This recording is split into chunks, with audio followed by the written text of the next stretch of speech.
Isa sa pinakamalupit dito na ginawa nila ay binaklas nila yung CR. By the way mga kabahay, itong tinutungtungan nung kusina na to or itong lababo na to ay ito yung setback sa likuran na minaximize na rin nila So yung unang episode natin mga kabahay ay isang reaction video para sa isang regular townhouse without carport pero inner unit. So dito sa episode na to, regular townhouse without carport pa rin pero end unit naman. So yan. So syempre, meron tayong mga kabahay na nakakapag-avail din ng mga end unit. And para sa kaalaman po ng ating mga kabahay or mga potential home buyers dito sa Epic Homes, meron po tayong tatlong orientations pagdating sa mga townhouses. Yan, so meron tayong inner unit, meron tayong end unit. Yan. At syempre, yung pinaka-premium sa kanilang tatlo, yung corner unit. So, yung corner unit, yun po yung susunod nating episode, mga kabahay. So, alright, pero bago yan, mga kabahay, if you find value sa ating ginagawa, you might want to consider subscribing, mga kabahay. And para na rin maging updated kayo sa mga housing projects around Bulacan and around Central Luzon na aming hawak, mga kabahay. Alright, so tara, diretso na tayo.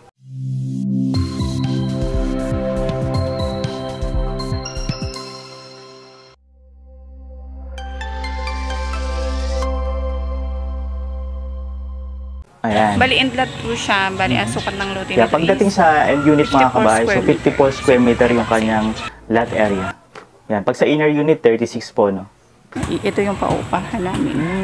Okay. Itong side na to. Kasi itong side na to. If I'm not mistaken, ano sila, contractor sila. Yan. So, yung extrang espasyo po ninyo sa inyong end lot ay ginawa nilang tambakan, no? So, pinasarado nila.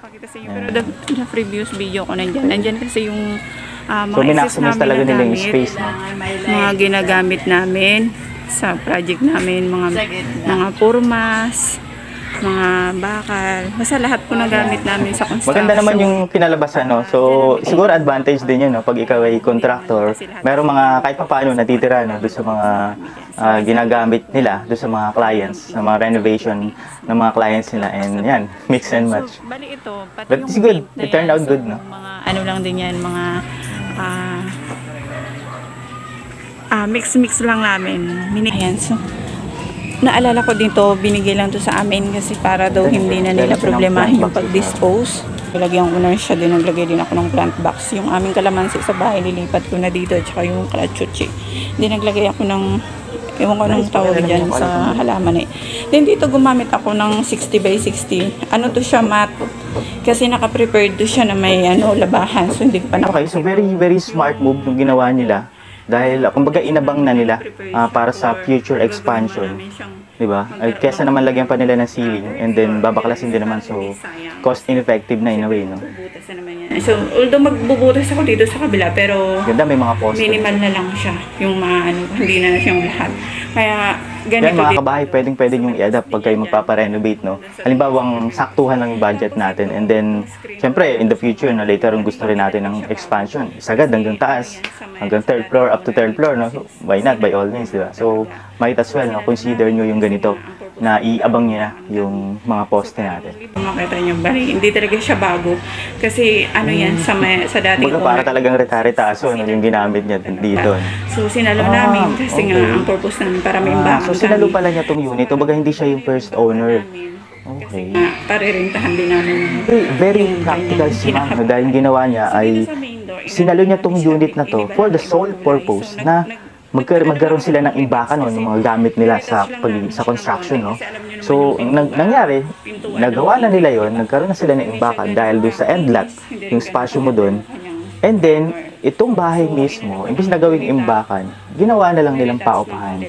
So, very smart move. Hindi siya ganun kaganda yung pagpipintura namin. So, napakaganda nung porcelain, no? Napakaganda rin nung seamless. Makikita po ninyo, kahit yung 60 by 60 na nilagay nila, hindi mo na rin talaga makikita. Sobrang neat, di ba? Sobrang minimalist nung style, nung aura, no? Nung vibe ng bahay, nung interior. Dati nandyan yung CR. Isa sa pinakamalupit dito na ginawa nila ay binaklas nila yung CR. Yan. Normally, pag mga regular townhouses or mga townhouses ni Epic Homes, nasa loob po talaga, no?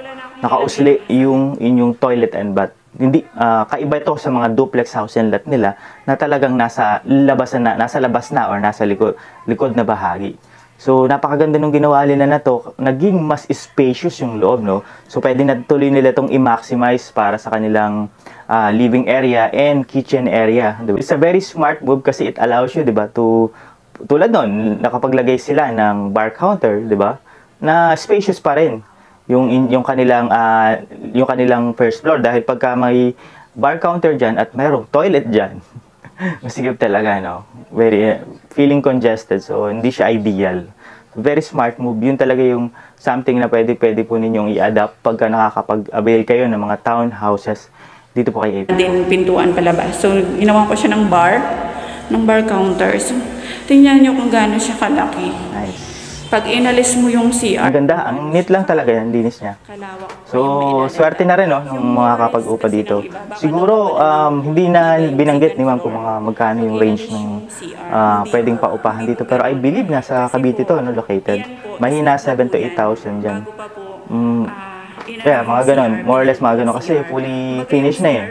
Yung dito sa loob. Kasi yung pinapaupahan ng mga bear type na house and lot, mag-range ng 6,000 to 7,000. Matibay pa rin po yung So ito, kaya pa nga ata ng 10,000 to. Sa kasi sabi ko para maano ko yung Tulad dito, ilaw. nakikita mo talaga ito yung kasi, pagiging inusot contractor ko ni ma'am, kasi no? dito Dahil pa knowledgeable siya sa mga ginagamit na materials, ano yung mga pros and cons nila. Wala pang That's an advantage already, no? Pagka magpaparenovate ka ng sarili mong unit. So, di ba? Ito nga, galing pa, no? Mostly, sabi nga niya, no, dun sa mga clients nila. Pero what more kung talagang siya yung magpo-provide, baka napakaganda niya. Nilagyan ko siya ng Then dito, sinunod ko pa rin yung Ang ganda, no? yung Pagkaka-L-shape nung kanilang yung dating ng kanilang sink, naka-off kitchen nga pala area. yung aming Yan, tubig. papalagyan na lang nila ng overhead cabinet dyan, no? So, bali dito sa wall, na inano ko pa rin yung gripo na sa wall kasi nga yung sa dito, yung parang Yan, yung, mas by the way mga kabay, itong tinutungtungan, no, nung kusina na to or itong lababo na to, ay ito yung setback sa likuran na minaximize na rin nila, no? Meron ka pa kasing 2x4 na extra slot dyan na setback, so yan, minaximize na nila. And, dati kasi meron yung pintuan and meron bintana, so binaklas nila yan. babo, din yung lalo na sa CR. Kasi syempre nilipat ko yung CR. So hindi talaga may iwasan na pag hindi mo yan pre-repaired into slab, so lahat yan, masisira yan. So masasayang yung ginastos mo dyan. So yan, may poste dyan. May poste dito para po yung second floor. Or kung ano man, gawin ko pa ng rooftop na parang kagaya na sa phase 1 ko. Hindi siya sayang. Now we know. So naka-slab na kasi siya.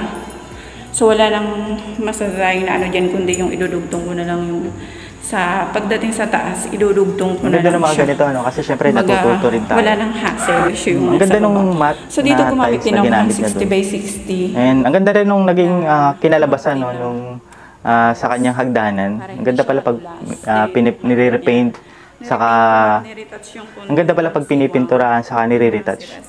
Lalo naging glossy siya. So ganda. Paint lang din siya. So dito, nag-baseboard din ako dito parang kagaya nun sa baba. Then ito, usually naglalagay ako dyan ng then nag-baseboard ako. Ang ganda ng kwarto. Sulit talaga yung uupa dito, mga kabahay. Sulit. And kung kayo naman ay titira, nakita nyo kung ganito yung i-adapt din po ninyo, no? Sa baba mismo. Kaya halos yung kisame. Mas mataas na yung So yan, ceiling. tinaas lang namin. Normally kasi nasa 2.4 meter yan, if I'm not mistaken, no? Pero mas maganda pag mas mataas, di ba? Mas yung, syempre, ano yan eh, yung ventilation, para mas mahangin. Kaya maano pa siya. Halata pa siya sa video. Bagong retouch. Then, nagamit pala ako dito ng pin light. So, yan, paikot. 4 sides. Dito lang sa isang kwarto, hindi. Kasi ang ginawa dito pa diamond. Kasi nga gawa nito. Yung iba kasi usually nandyan din yung pinto. So, ang ano ko kasi... Parang pwede, panood nyo na lang to sa contractor ninyo, no? Pag-aralan nyo. Sabi mo na lang, ito yung video. Kasi pag dito ko adapt natin. Dito, babangga siya. Which is dito, maliit lang yung area niya para sa magiging higaan. So, syempre, dadaan-daan ka pa. Dapat may space. Nice. So, kaya ginanito ko siya. So, ginawa dito, pa-diagonal. I think we're good, mga kabahay. Napakaganda po ng renovation ng end unit townhouse ni Miss Merly Victor. Kung gusto po ninyo na panoorin yung entire video po niya, ay ilalagay ko po sa description ng ating video yung link po ng kanyang YouTube channel, pati itong video mismo na to, para mapanood po ninyo ng buo mga kabahay. Alright, I hope you learned a thing or two in this episode, and I hope to see you again in the next Kabahay Goals. Muli, ako nga po pala si Rog ng RRCT Realty. We find home for you.